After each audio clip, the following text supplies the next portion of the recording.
Hi, and something I never thought I'd be doing for a while.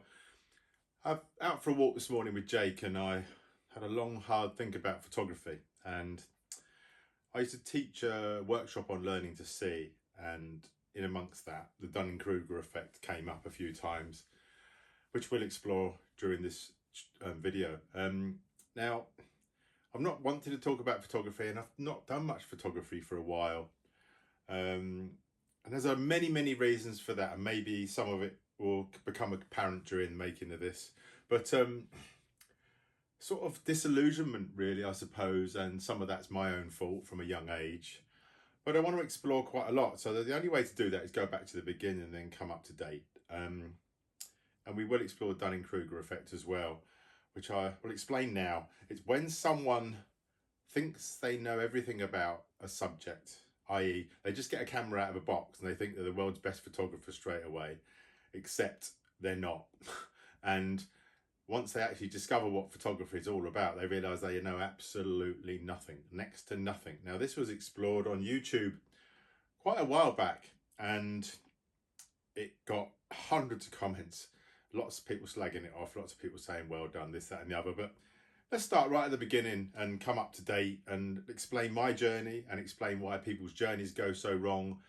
And explain, well, my journey went wrong as well, but let's explain some of the people that have come out of it the other side, like Matt Walkley, Claire Armstrong, a few people like that. I'll come up to those, and the great people like Alan Raw doing what they do, and the sad loss of Tom Stoddard last year. And I'm going to try and explore as much as I can, but I want to start right at the beginning. Now, I started photography, and let me just tell you something which I've explained in nearly every talk and everything I've ever taught and everything I've ever done. And that is, I don't like a lot of my photographs. I never have. I've not really considered myself a brilliant photographer. I have taken advantage of certain given situations and created work. I used to be known as the photographer that could do everything, but that wasn't the way to earn money from photography. But it was a fact. Yes, I could go and photograph from a wedding to a landscape to a portrait. I could do absolutely anything with a camera. Jack of all trades, master of none, maybe, but anyone could call on me to do anything they wanted me to do, from surveillance work in the early days, etc. But I don't like a lot of my work, and all the images that I've got on file, I rate all my stuff in Lightroom, and I've probably still got about 9 or 10 that I like, and none of them that you would probably like. They're all personal to me. So let's start at the beginning of the journey. Photography for me was a outlet. I grew up looking at my parents taking photographs with cameras, and in their drawers at home there was hundreds and thousands of black and white images of photographs of their youth and the photographs that have been taken for them. And I expect with you, a lot of you as well, a lot of you my age anyway, that you would look around the house, there'd be photographs on the wall, there'd be photographs in drawers, there'd be slides, there'd be photographs absolutely everywhere where you could visually see them, unlike today where you can't see them because they're usually locked away inside a device, which we'll come on to again later on, hopefully, if I remember. But anyway, I grew up around photography. My uncle was a photographer, and a guy at the local church where my parents went, Nicholas, I think his name was. He was a brilliant photographer. I remember having my photograph taken with him under a sheet behind his medium format camera or whatever, large format camera. And I got inspired in those days, and I picked up a camera. I started taking photographs of things I like. As you do as a young child, you just take photographs of things you like. And one of my first experiences was just not being able to take a photograph at all. I wanted to do long exposures at one time, and so I ended up going out. And remember, it's back in the days of film. I'd have a load of black negatives come out or white negatives come out because I over or underexposed, and I just couldn't get it right. So the trial and error in those days cost pounds and pounds and pounds in film. I got very, very good as a kid to go into camera shops and bumming film off the people in camera shops, or getting true print film and using that film just to experiment with, because it was the only way I could keep going. And I used to take loads and loads of photographs, but I never used to print them all. I had a feeling they would be wrong, so I didn't waste my time and my money. I used to work to save up my pocket money to have my photographs developed. And I remember one day I'd gone out and taken some photographs, and one of my relatives came in and he said, "Oh, I'd really like to buy one of your landscapes. Can you choose one for me?" Which I thought was a bit strange. So he said, I said, well, which one do you want? He goes, well, I'll tell you what you do. The last 36 roll that you took, I want you to have them all printed. I'll pay for them all. And I want you to lay them all out on the floor. And I want you to choose the best one for me to take away. Now, you got to remember this guy was a photographer and a very good one. So I thought, well, getting paid for it anyway, so I'll go and have them all printed. So I had all these images printed and I laid them all out on the floor and I looked at them all. And to my horror, I noticed something. And what I noticed was the horizons on every single one of my images was wonky. Now, this is before the days of Photoshop and everything else. And obviously in a dark room, you can sort it all out. But I just had these developed in a lab. And I found that the horizons were here and here and all over the place and everywhere. And anyway, he came round and he said, have you got a print for me? And I said, no, I haven't. And he said, why not? I said, because all the horizons are wrong. He goes, there you go. Here's the money. And off he went. Now, he didn't put me down. He didn't run me into the ground like some people are running to social media. He helped me. He helped me by tricking me. And I then thought to myself, well, if I can't see where the horizon's wonky or not, how can I know if I'm taking a great photograph? So from then on, I studied from books, I looked at what other people did, and I tried to be the best I could. That took years. From a young boy, as I went through life, taking photograph after photograph after photograph, you're going to get people say, that's great, that's amazing, this is good, that's great, that's shit, this is good, that's amazing. The funny thing is, though, you don't get many people say that shit and this, that, and the other. Not many people pull you up because they don't know themselves, because I'm not the only one in the world that doesn't realise the horizon's wonky. Even to this day, on all social media, you look at anyone's work, you will see a wonky horizon. You will see bad lighting. You will see so much stuff, which is why I started to teach a learning to see workshop in later life. I'll come on to that maybe in a not a delicate way. I'm going to tell it as it is in a minute, but there you go. So over my period of time, from a very young boy through my teenage years to everything else, I started to notice problems, and problems. Being dyslexic as well, that helped. But I started to notice problems with people's images. Now, because I photographed in black and white for years and years and years, I saw images more tonally than I did in colour. And I didn't really like colour. In fact, I've only just started to like colour now. Since my stroke, funny enough, that's a bit weird. But so I saw images more of a tonal range. But one of the things I did look at is lighting and the way an image was laid out. And I spent a lot of times in my younger years looking around art galleries. From every art gallery there is, I went to London and looked around art galleries. I looked at lots of paintings, because painters paint light in where they want light to be. So if the light's falling in from this way, like it is today on my face here, then they're going to paint the light on this side. Now, as a photographer, you can do exactly the same. You can set up a portrait and you can set up lighting in every different direction to actually light a portrait, Rembrandt style or whatever, and make that person really pop and look good. And you can also use all different cameras and all different effects, all sorts of things you can play around with. It took me years to learn this stuff, and years of trial and error. It's called, it is actually called learning photography. And the stages of it are, first of all, you get a camera and you haven't got a clue how to use it. So one of the first stages is to learn how to use the camera and all its settings, which goes on for the rest of your life as soon as you get another camera. And the other thing is to learn your subject and learn about your subject in every different way and do it to death. Now, the exposure triangle is the most important thing, but after that, every camera is different. Every sensor works differently. Some sensors are really sensitive to light, some aren't. Film works in different ways, and you can use different films for different effects to get grain, this, that, and the other. I'm not going to talk about that today. I'm going to talk more about people and subject matter and why people are so bloody cocky about photography, like everything else in life. So learning photography, like I still am, and I totally admit that, I found it extremely difficult to teach people. I did a lot as a young boy. I also photographed weddings later on in life. I did surveillance photography in the forces. I've done all sorts of different photography for different people. Some of it I can talk about it, some of it I can't. And I've loved every aspect of it. Unfortunately, I stopped very young in age, really, going down the sort of route I wanted to. And joining the forces and wanting to probably do war photography like the Tom Stoddards and everything of this world in the time that I probably could have done, I missed out. I mean, you can't do it anymore. These days, if you went off to do war photography, you get shot because they don't want you telling the story. So you will get targeted and you will get shot. And I appreciate and admire all the people that have done it. There's some absolutely amazing photographers out there from our past history. There's not so many coming through now, but trust me, there's not. And they won't be remembered in many years' time. They'll be on social media, and I'm not going to mention any names. They'll be on social media. Everyone will be going, oh, wow, yeah, wow, well. Well, wait till 10 years' time. They won't even know who they are. And if they come off social media, they're finished. They've gone. They've disappeared because they're living in the now. Their images are in the now. They're producing stuff for YouTube all the time, but their work will never be known. No one will have heard of them in 10, 20 years' time, 50 years' time.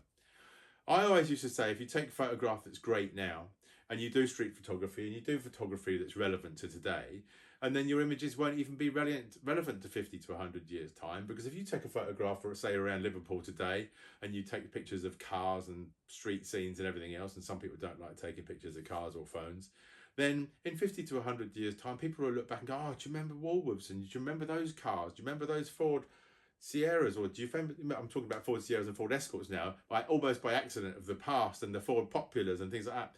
Well, you imagine actually having photographs of the modern cars, the Mondeos, the BMWs, the M3s, the Ferraris, the Lamborghinis. In 50 to 100 years' time, there'll probably be electric things flying about on roads that are charging them. Who knows? So photography is all over the place, and I'm sort of talking a little bit about street photography there, but let's get down to the basics of it. I started to take my mind off the fact I had IBS and I was dyslexic. So I hid behind a camera, and I found confidence in the camera. If I went out and I got a bit of anxiety or everything else, behind a camera I felt safe. And every time I walked around and I got a little pang of anxiety, I'd bring the camera up to my eye and start taking photographs. All the anxiety would just drift away. I tell a story about a girl, and I'm never going to give her name away. And as I was growing up, she had, I can't remember what the word is, she had agoraphobia. And she had been indoors for quite a long time, and she was going downhill a little bit. And I found an old Nikon D200 camera and a macro lens, obviously macro because she couldn't go out. And I went round her house and I gave her this camera. And she started taking macro photography indoors. Very good, really mad, arty stuff. Which, if she put it on Flickr, people would slag her off. In fact, it did happen. And she put some work on Flickr at the time, and she got some abuse. And all these cocky, what I would call older men that haven't got a bloody clue, were actually targeting her and trolling her a little bit and slagging her off for all her work and this, that and the other. And I went round one day and she was a bit upset. And I said, bloody hell, you can't even go out the house and you get upset about things. I said, ignore what they're doing. Anyway, I went on to her Flickr account and I added a few bits and pieces in. And what I did was I added some really famous photographers' work into her work. And they slagged it off because they didn't know it. They hadn't heard of some of the famous photographers' work that I'd put in there. And now they're slagging off some of the best photographs of all time because they haven't got a bloody clue. It was quite hilarious at the time and quite funny. And I did the same, and I posted some stuff, and we had a little bit of a game, and I just wanted to show her that it wasn't her work, it was just the way people behave. And that sort of right back to the beginning of Flickr there now explains social media as it is today. People put their work out on social media today and people slag them off, and it becomes really, really difficult to know whether you're doing the right thing or wrong. Well, a little bit about the girl. She carried on taking photographs. The camera got her out of the house, a little bit like myself in my anxiety, etc. It got her out of the house. She went out and photographed quite a lot. I'm not going to tell you what the photographs were, it would give away. But anyway, she won Photographer of the Year, and then she won some fashion and art stuff, and then she got a few jobs in the UK, and now she works in America for a fashion and design house as a photographer and a designer.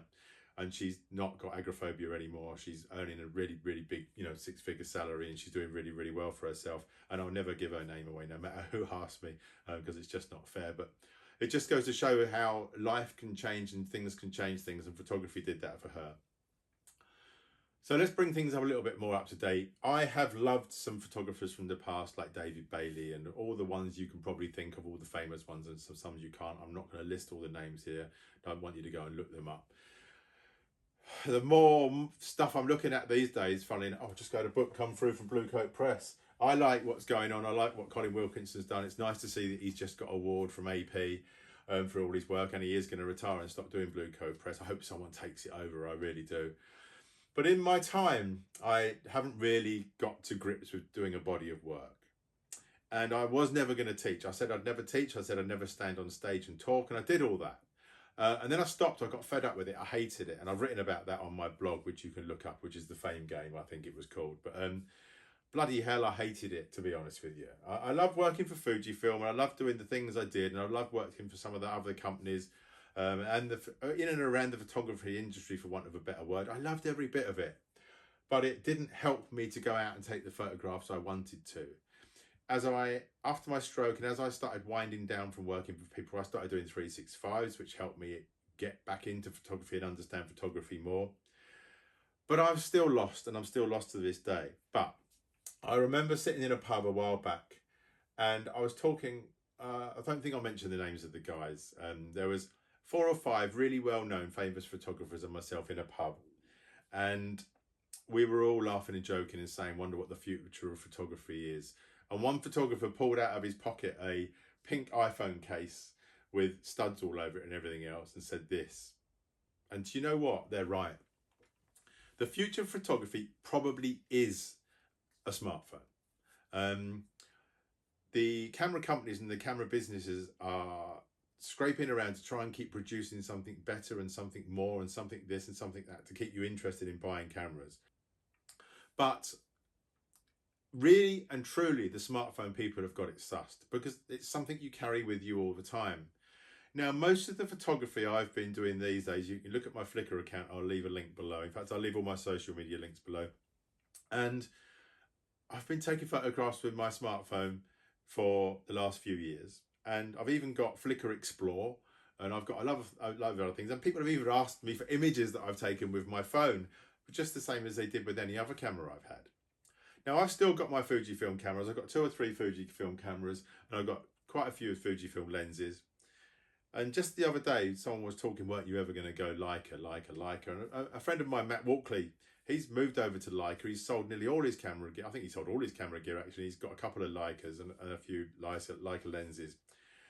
And it suits his style of photography, and he loves manual exposure and everything else. It drives me insane, manual exposure. My eyesight's going with my age, and also I can't be asked with it. It gives me more anxiety to sod about trying to focus a camera than it does just to use autofocus. But I thought about getting a Leica, and I just couldn't be asked. It was, when you actually think about it, and I'm not talking about the kudos of the camera, let's say. I'm thinking about this great big lump of metal hanging around my neck with a lens on it. It's a great big chunk of glass. It's a great big chunk of this and chunk of that. And one of the main reasons I moved over to Fujifilm cameras and literally was the weight. Unfortunately, Fujifilm are making cameras bigger and bigger and bigger, which is getting almost like DSLR style. And you think, what was the point? You know, the original X100, and I've still got an X100F now, was the way to go for me. It's why I've still got one. And the X Pro 2 and the X Pro 3 or whatever, I've still got those because they were lighter and easy to use and better. But the iPhone or a smartphone is one step better. It's something you can carry around in your pocket and you can use every day. And I know this sounds stupid, but I can take the photograph, put it on Instagram, put it on Flickr, all in one movement on my hand. I don't have to transfer it anywhere else, this, that, and the other. When I want to actually enjoy the process of photography, I use one of my Fujifilm cameras, and then I'll use take the memory card out, or I'll transfer it all across to my iPad, and I use my iPad these. I don't even use all this stuff behind me. I don't do any commercial work anymore, so to be honest with you, this EZO's a waste of time. But I have brought stuff on here to look at them from my phone, and I think, well, do you know what? It is really, really good. Yes, I know you can't blow it up to billboard size, but it's quite amazes me the amount of people that went out and bought a GFX that only use it for Instagram or social media, and you think, you've got such an amazing camera for these amazing things, and all you're actually doing is putting it on Instagram and on the internet. You can do that on an iPhone. If you want to shoot billboard size stuff and have to do amazing stuff like that, then yeah, get a GFX, etc. But really, a phone will do. One of the interesting things is, one of the biggest questions I used to have when I was doing it professionally was, I've got £200 or £300 to spend, what's my best camera I can get? While they're sitting talking to me with a £1,000 iPhone on the table. And I think to myself, your phone's the best camera you've got. The £200 or £300 camera will get you a sensor that's not even good as your iPhone camera. If you want to start spending money on a camera, you've got to spend £500 plus on a second-hand decent camera or £1,000 plus on a decent camera. Yeah, I've spoken in the past about little cameras I've bought and I've sold and this, that and the other, but they're all over £500. I don't think I've had a camera unless I've bought it second-hand for less than that. So camera gear is a big thing, and you know, there's those gear freaks out there that just want to go out and spend money and talk about bloody camera gear online all the time. Yes, I've done it. Well, I've not done it. I've spoke about it because I've worked with companies like Fujifilm, etc. But it used to drive me insane at every event I used to go to. They say, "Oh, is this the best lens? Is this the best camera?" And you look at their work and it's fucking shit. And I'm going to say it out loud. It's shit. They should spend more time reading books and studying photography than worrying about what bloody camera and lens to have. It's absolutely embarrassing. I remember once, and I have been known to be harsh and things like that, and I don't really care because people need to be told the truth. I've had many people come up to me at events and show me all their work, and I sit there and look at it and I think, bloody hell, like, you just spent an hour sitting over there talking to your mates about all your camera gear you got, which is in the thousands and thousands of pounds. Your work shit, because you're just not looking at your work. And they all want this now. I want to be famous. I want to be a great photographer. Do you know, I spent years and years and years as a young lad, as a young adult, as whatever you want to call it, right up to my age now, still learning photography. And I've never thought to myself, I want to be famous. And do you know what the funny thing is? They don't want to be bloody famous. They like the whole idea of it. They haven't got a clue what that means. In the time I was rising as a photographer on social media and everything else, yes, I was getting paid well. Yes, I was traveling everywhere. Yes, I was in hotels, and it all looks great online. Trust me, it's a lonely life sitting in a hotel and then being in another hotel the next night, another hotel the next night, spending all that weekend at the photography show, going on stage, moving, not having time to talk to people, everything else. It's frustrating. It's good money, but it's just crazy busy, crazy lifestyle. And I walked away from it after before my stroke. I was going to walk away from it, and my stroke sort of helped me to walk away and retire. I enjoyed it, but trust me, it's not for anyone that doesn't want to put hundreds and hundreds and hundreds of hours in. I used to get up some days at 6 o'clock in the morning and go to bed at 3 o'clock in the morning. That's just working from home. And when I was doing stuff with Fujifilm, etc., you'd be up at 6 o'clock in the morning, traveling somewhere. You'd do a full day work with Fujifilm, a full evening work with the press and the media and everyone else. And then you'd probably carry on doing some work in your hotel room at night. And then you'd be going to bed at 3, 4 o'clock in the morning, up again, doing it all over again, day in, day out, year in, year out. And then a lot of my work as well was walking around doing street photography, etc. So I'd be walking 10 to 20 miles a day, teaching everything else. Do you know the saddest part of it was the teaching side of it? Now, as I think it was Steve McCurry said, he's going to spend his life perfecting his photography. He's never going to teach. I see he has done a few things recently teaching wise, but do you know what's frustrating teaching? I'm not going to mention any of these famous photographers' names, but during my time and being able to sit and speak to people, having coffee with some of the best well-known photographers in the world, there's one thing that came out of it every time. Most of them were sick of teaching people that didn't want to fucking listen. And when I say not want to listen, they don't go to people anymore to learn how to use a camera or learn how to take a great photograph. They're going there for a photograph. They're going there so that world famous photographer can set their camera up on a tripod, point it, show them how to compose it. They press the shutter, and then they can go home to their friends and say, look at this amazing photograph. They did fuck all. They turned up in their car, they got their gear out of their boot, they went to where this famous photographer took them on the best day for it. They put their camera, set it up with the right light, with the right mist, with the right castle, the right this and the right that, in the place where the photographer set them all up. They took a photograph that 6 other people in a row got, then they entered it in a competition. That's not photography, that's just taking the piss out of each other. I've seen arguments online in the past where one wildlife photographer is slagging another one off when all they went on a day where someone's got a fishing line wheeling a mouser on the round so an owl swoops down and they've all got the same photograph, and then later on social media they're all saying, I wasn't there, I got that on my own. Oh my God, it's the ego and the patheticness of the whole of the photography side of things really upsets me. It's probably why I'm making this today.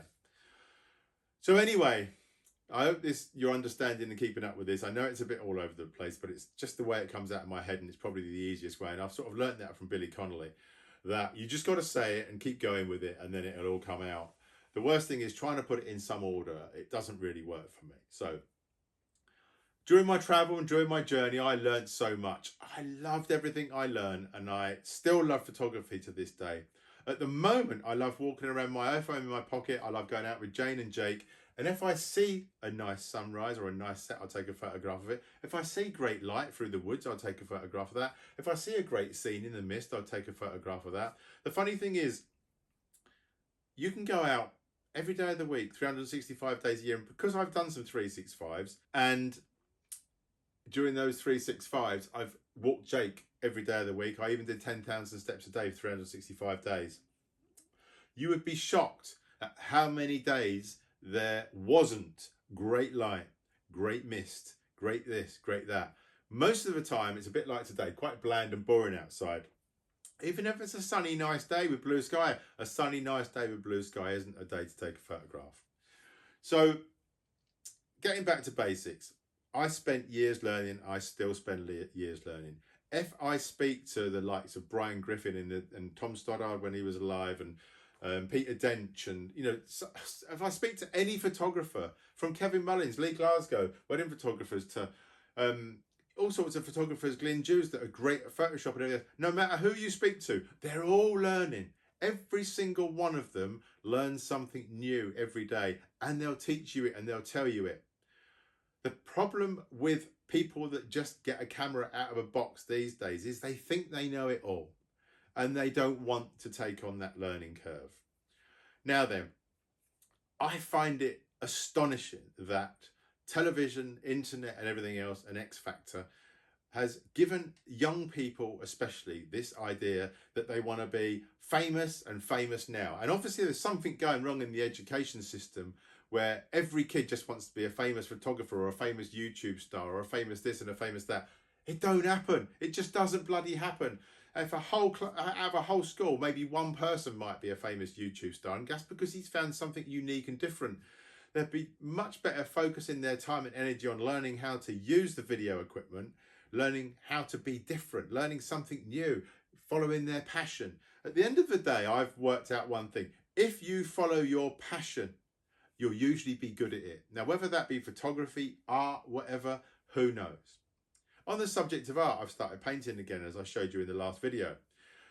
Now, I don't suppose many people will get a set of paints out of a box and some paper and put it down and go, I'm the most famous painter in the world. Because you're not, your shit. You haven't learned anything yet. There's very rarely where you'll be able to get paints and pencils out and be able to draw anything. You have to learn. Yes, it's easier these days to go online and you can pick up stuff online and you can watch videos on YouTube and you can do this, that and the other, and you can watch how to draw the perfect eye in pencil, this, that and the other. But you know, one of the funny things is you can sit there and you can do that and you can copy and copy and copy and copy. Well, one day you'll be really great and you'll be able to draw great portraits because you've copied. But the great artists of the past didn't do it that way. They learned by putting paint on paper and pencil on paper and just making marks on paper. They learned how to make marks on paper. Then guess what they did? They studied the masters. They went out and studied how all the great painters painted, and they learned how to paint lines into scenes. They learned how to paint with different textures and mediums and drawings. They spent years and years and years, and most of them didn't even become famous until they're dead. And that's like a lot of photographers as well. Photographers of the past went out and they spent a long time on this massive learning curve, becoming who they are today, or becoming who they are dead today, and their work's now fantastic. I used to get sick to death of teaching people that just come to me for an image. I'll tell you a story, and the reason I brought up about landscape photographers is this actually happened. The first thing was a woman turned up to, and I'm not picking on women or men, it's just a woman turned up to this event and she had all brand new Canon gear in her car. This particular photographer took her with about 6 or 7 other photographers on this landscape day. He set the camera, he got the cameras out of the boxes, he put the strap on the camera, he put a lens on the camera that he thought she would use that day. He got a tripod out of the box, he got everything out of the box, put a memory card in, set the camera up in every setting, put the camera on the tripod, pointed the camera, composed the image, and said to the lady, there you go. She pressed the button, entered Landscape Photographer of the Year, and got a place in. He didn't know that had happened at the time, except when a landscape photographer exhibition was on, she was standing in front of her picture telling everyone how great it was and how she got it. And he walked up to her and said to her, "But you didn't take it though, did you?" She goes, "Well, I pressed the button." I mean, bloody hell, like. So I'll tell you how that happened to me in a totally different way. First of all, I've had hundreds of images that I've taken copied on a Liverpool One Stairs. I was one of the first people to photograph Liverpool One Stairs, and everyone's entitled to photograph Liverpool One Stairs. But when they photograph and copy my images and then put them in Landscape Photographer of the Year. So there is a photograph that I've taken of a couple on the stairs, and the reason I used that photograph, I was doing a project on Liverpool One Stairs, and it was the shape of the way the people had one hand on the escalator rail, scoot round to one person, to the next person, to the hand on the rail again. So it made this really lovely shape on the escalators. Well, someone tried to copy that image and entered it in Landscape Photographer of the Year. One of the judges rejected it because it was too much like mine, but the rest of them thought it was fine and let it through. But it wasn't, it's just a copy of my image. I didn't really care about that to a certain extent. More people cared about it and told me about it than I actually cared about it. I care more about this. So on this particular day, and if everyone who's watching this will know if you're watching it, and if you're any of the women there, well, tough, I'm going to tell it as it is. So one guy was there who will be watching this laughing, but I'll tell you what happened. So I started teaching a workshop on street photography. It started off in Liverpool Library, and I think there was 8 on the workshop. One guy, the rest were women. And I sat down and they were all talking, all the women were talking, and I thought, this is pretty rude. They're just going to all talk to each other. They must all know each other. And the guy looked at me, he went, "This is a bit strange." And I went, "Oh, it's a bit random." Anyway, it turns out after a little bit of discussion that these women were all from the same photographic club, society, whatever. And they were there that day to get a photograph of a street photograph for their club competition. So much so that that's all they were there for. So I usually do about an hour discussion about street photography before we go out on the street. And the guy was trying to listen. They were interrupting me, one after the other, saying, "Why do we need to hear all this?" I said, "Because I'm giving you instruction on how to go out and take a street photography and a bit of history on street photography and why I do street photography. We don't want to know that. We just want to take a photograph." I went, "Yeah, but this is the basis for going out on the street." "Yeah, but we just want a photograph for our competition." And basically I got to work out what they meant is they basically wanted me to set them up and take a photograph like on a landscape day, to take a photograph for their competition so they could go away and tell all their friends how fantastic they were and win the competition off the basis of coming on a workshop with me. I made it very clear that wasn't going to happen. And it was their skill that they needed to go and take a street photograph. I wasn't going to point anything out to them that was going to get them that photograph. If they had listened to me and listened to what I was doing and followed along with what I was doing, yeah, they'd have got something if they'd listened. But they weren't prepared to listen. They actually just wanted me to set them up on the street so they could grab a shot that they could use. So we walked out of Liverpool Library and they all disappeared. There were women scattered. They weren't following me. They weren't listening to me. Off they went. So the guy and I then, he said, "This is brilliant," because he then got a one-to-one with me. So we carried on. I thought they'd just gone home. And we got all around Liverpool. He'd got some really nice shots. And then we got to the top of Bold Street and there was one of the women standing there with a shopping bag in her hand. And I was trying to be polite without going over the top and being really rude and berating her. And she said, "Where have you been?" I said, "Well, I've been teaching a photography course and he's the only one that came with me." "That's because you walked off." I said, "I didn't walk off." He said, "Hang on a minute." He said, "You've got shopping bags in your hand," the guy. He said, "So you've been shopping?" She said, "Well, we've all been shopping." Well, he said, "I thought you paid to come on a workshop." He goes, "Oh yeah, but we weren't going to get a photograph, so we went shopping." So that's one of the reasons why I got pissed off and fed up teaching. So you can blame those women really for that. Not just women. I've had terrible instances of men coming on workshops, because there is a know-it-all man syndrome with workshops that obviously puts some women off as well. And workshops I've taught, I have to be very strict and lay out before I start my workshops how it's going to go, how it's going to pan out. Otherwise, people just try and take over from you and tell other people in the room how it is. You know, people come on workshops to learn from me, but people in the room are sitting there thinking that people want to learn from them and try and teach them and be rude. And the weirdest thing is I've never on social media in my life seen anyone slag anyone off that's got any great work. And I've never seen anyone on my workshops that's trying to tell other people how great they are. that they've got any great work. They haven't. It's all crap.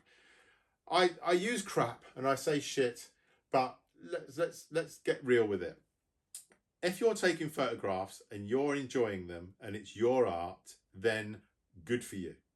If you're painting pictures and you're enjoying them, then good for you. You cannot take your pictures with little knowledge and pretend you're something you're not, because you will get found out. You cannot go online and keep slagging people off for their work when you've got no body of work yourself, because you'll get found out. In this society and world we live in, people will say that I'm wrong when I'm saying this. They're teaching kids at schools that everyone's the same, that you don't need to win anything. There isn't anyone up here or anyone down here, which is all bollocks. It's not true. It's not the way it is. It's not the way life is. It's not the way society is. You have got photographers that are up here and you've got photographers that are down there. I consider myself probably down there. When I was like into some of the stuff I did, probably around the middle. Never up here. Never up here. And that's because I haven't yet created a body of work I like. And maybe I should. Many people have come on my workshops over the years, and many people have listened to what I've had to say, and many people have gone away, and not many people have taken much notice. Now, I'm not going to mention the handful of people that have taken notice. I'm thinking of names in my head now, several that have taken notice and moved on to get better and better in their photography. And I don't mean better and better on social media and more well known, because that's got bugger all to do with anything. But the people, and in fact, perfect example, one of the best black and white photographers I know at the moment is Matt Walkley. And he's got bugger all social media following. And yet he's got a massive underground following of some really famous photographers. He got on really well with Tom Stoddard. He gets on really well with some people in the Leica Society. I'm not going to blow other names around, but I know some really famous photographers that have approached him to have printing work done for them. His printing and his photography is fantastic. He's got his own darkroom now all set up at home. Some really famous photographers I hear are approaching him to have their work printed by him. Now that is a huge step in the right direction. Claire Armitage come on a couple of courses with me, and I'm going to talk to Claire in a couple of weeks' time, and she's gone on to take some amazing bodies of work. She's gone on the talking circuit. I know she's working for a few people at the moment in photography. Her photography is going on leaps and bounds. Another person that hasn't got a massive social media following. And you know what? Some of the most famous photographers of all time haven't got a massive social media following, and some of them are only just getting into it. Yes, I've mentioned a couple there. There's some unsung heroes.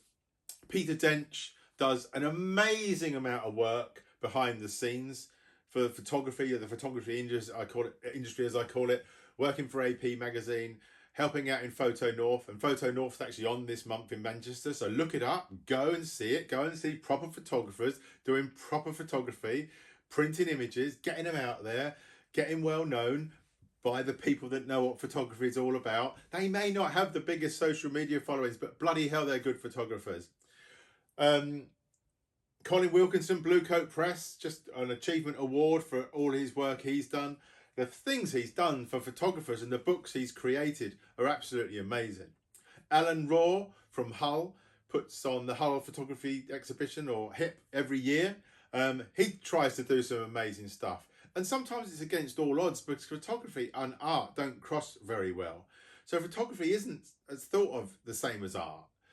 And I don't know if anyone knows, but the way you become a better artist is you keep putting your work against other artists that are slightly better than you. And this is how it's valued. So if you're reasonably good at art, and then you have your art in an exhibition with a photographer that's slightly better than you, and his work, say his paintings are £1,000 each and yours are £200. Suddenly, if you put your £200 paintings in with a photographer that's worth £1,000 a painting, it brings yours up a level. And so it goes, and so it goes on. So if you've got a £20,000, if someone's got a £20,000 painting and your work goes in an exhibition with them, your art comes up. Obviously, there's a lot more to it than that. That's basically how it works. It sort of worked in photography. It used to, when it used to be done on film. These days with digital, it's not quite the same. But if you bring your work on and you have your work in an exhibition with some of the most famous photographers in the world, then obviously people are going to start looking at your work as well. But as I say, it won't help your social media following. Some of the best photographers that I've ever met over the years, and some of the most fantastic work they're doing, some of them haven't even got a social media account, but you can buy their books and you can buy their prints, and they go for thousands and thousands of pounds.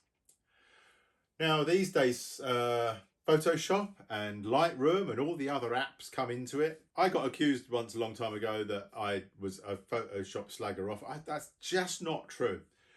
If you're going to go out and create some kind of artwork, whether it be on paper with a pen, paint, photography, kudos to you. Whatever you do, do it. Do your best at it. Do it for as long as you can. Learn as much as you can. You may not get anywhere until you're dead, but enjoy it for what it is. That's the way I see it. That's the same with photography, whether you use Photoshop, Lightroom, or whatever way you want to process it. I don't care, because guess what? Only a great photograph will stand the test of time, right? So if you take a photograph now, no matter what you use to make it, the big important thing is to be truthful and honest. And a lot of things have gone wrong in the past with photographic competitions where people have just lied as how they got it. You know, and if a building's there and something else is there in a picture, and then someone's taken a photograph and it's over there or over there, or it's been bloody moved, and if you've moved it and chopped and changed it around, you just need to be honest that this is heavily photoshopped and it's not how it is. It's more digital art, whatever. That's fine. It doesn't really matter. No one cares. I've never been into that type of photography because I don't like that photography. I've grown up from the film age where what you see is what you get. So I will make slight changes to make the light slightly better or change the tonality, this, that and the other, but I don't make any changes. I don't take anything out or put anything in. If there's a crisp packet on the floor, usually I'll leave it there in street photography. If there's fag butts on the floor, usually I'll leave it there. Sometimes I'll clean it up if it's for someone. I don't have to worry about that anymore. So I'm lost. I'm lost in photography, but I wanted to just be honest, and this is the way I'm going to do things from now on. You know, if you want to get into photography, and I'm speaking to someone that's never picked up a camera before, start using your phone. If you get better and better and better and you want to start taking bigger photographs, but you want more manual control, then get a camera. I don't know what to suggest. Get what you like. As long as it's about £500 or more, and as long as the exposure triangle is accessible on the outside of the camera, then you'll start to learn. You'll learn that it's not as easy as it is with an iPhone. An iPhone does a lot for you unless you set your iPhone or whatever to RAW and start using manual settings. In conclusion, if you're going to get a camera and start to learn photography. You'll be learning all your life. Don't go online and on social media and pretend you're something you're not. Be humble. All the time, through the whole of the time you're using your camera and taking photographs, be humble. There is always someone better than you out there. When you get a camera out of a box, you're not a photographer, you're a camera user at an early stage. That's all you are. Do you know one of the hardest things to get anyone to go to is beginner camera and photography courses? Why? Because they jump from the moment they get the camera out of the box to professional in a week. If you advertise beginner photography sessions, no one goes because they're not a beginner. But so many people are, and there's so much they can learn from being a beginner, intermediate, professional.